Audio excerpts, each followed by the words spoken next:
we have biblical counseling keys that are available on basically, as I said, 100 topics, and they could contact our ministry if they felt led and they wanted to just see what is the plethora of the problems and the challenges, like purpose in life.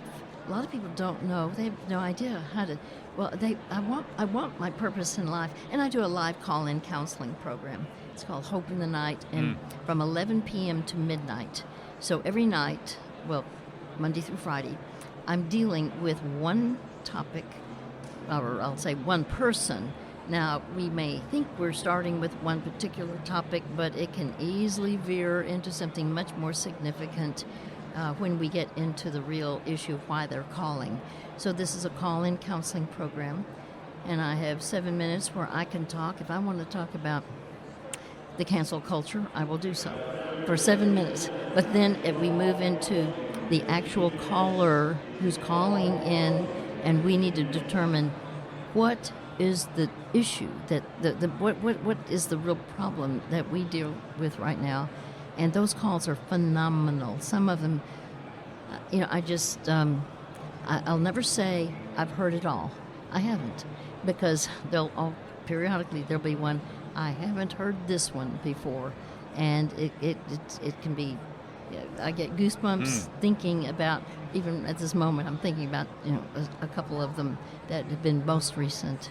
So, but it's a privilege to be able to do this. Well, we live in a broken world, and people have all sorts of issues, and we can be very hopeful that Christ has come to heal the brokenhearted. June Hunt is being used of the Lord to help bring hope to people through the ministry of Hope for the Heart. Joining me here at NRB 2021. Got about 2 or 3 minutes left in our conversation. I did want you to mention this training program that you've launched. It is for caregivers. It's called Lifeline to Hope. Yes. Tell me about how that operates and what it's intended to do. Well, one day I received a phone call from actually my home church.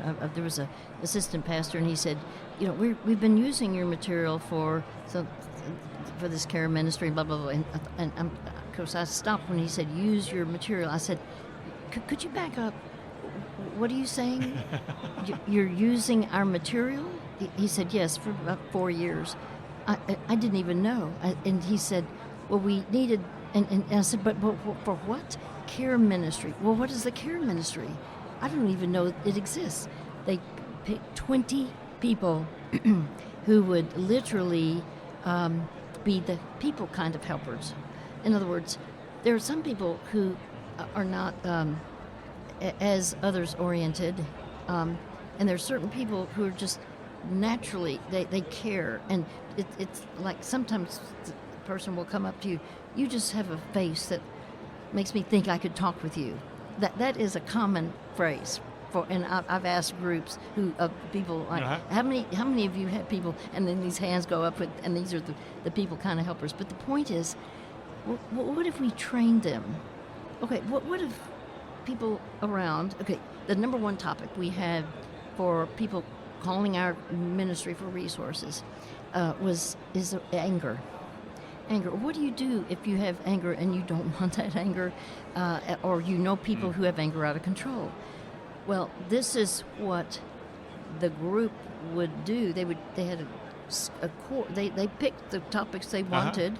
Now, any church could do this, and we're gearing it for churches to have a ministry that we call Lifeline to Hope, but we train in smaller groups the people who are the people helpers, the caregivers, to be able to help people. It could be in the church, it could be in their family. All you have to do, we gave a number of topics, maybe we had 40 topics, and said, of these topics, which ones are in your family that people, and they would circle, and those topics. And now, what about people at your workplace? What about people in your neighborhood?